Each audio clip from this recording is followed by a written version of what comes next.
Hi everyone, this is Niraj Patel from Itaú Private Bank International, and we wanted to give an update on the latest developments of the US elections after what could be the first and only debate between Vice President Harris and former President Trump.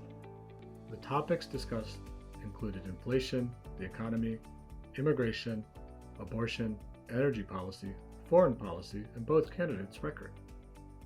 Trump criticized Harris on the economic management under Biden, with an emphasis on inflation and the rising cost of living, while Harris tried to counter by framing Trump's policies as favoring the wealthy and calling his tariff a Trump sales tax, which Trump countered by saying his tariffs were kept in place by the Biden administration.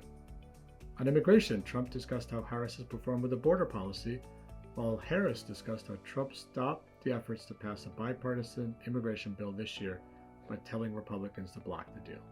These are just some of the topics discussed at the debate, which also included many heated exchanges from both candidates. We were watching the betting odds during and after the debate, which swinged in favor of Harris, which shows that the betting markets viewed her performance as being better than Trump's. We also got an endorsement of Harris from Taylor Swift after the debate, which could impact how young Americans will vote, which could have impacted the betting odds.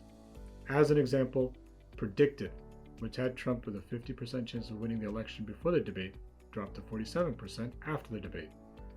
And Polymarket had Trump at a 52% chance of winning the election before the debate and 49% after the debate.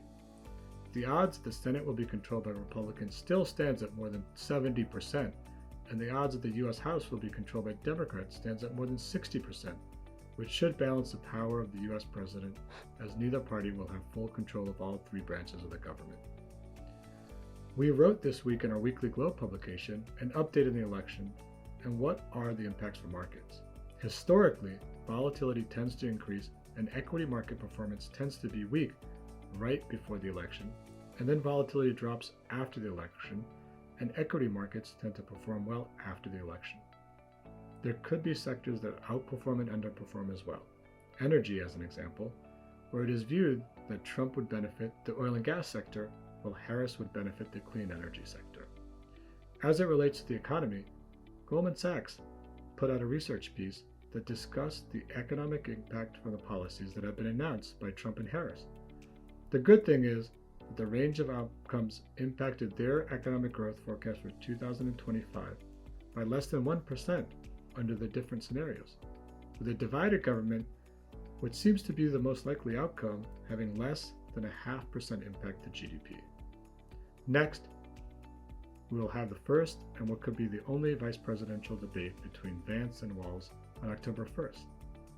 Beyond that, there is a discussion of one more debate between Trump and Harris in October, but nothing has been confirmed. Both candidates and their supporters will be campaigning hard as we close out the campaign. Early voting starts soon in many states, so voters will already be casting their votes. Besides the changing polls and odds for the presidency, markets will be focused on what policies each candidate discuss and how the race in the Senate and House are progressing. Thanks everyone for listening, and stay tuned for more insights as the election unfolds.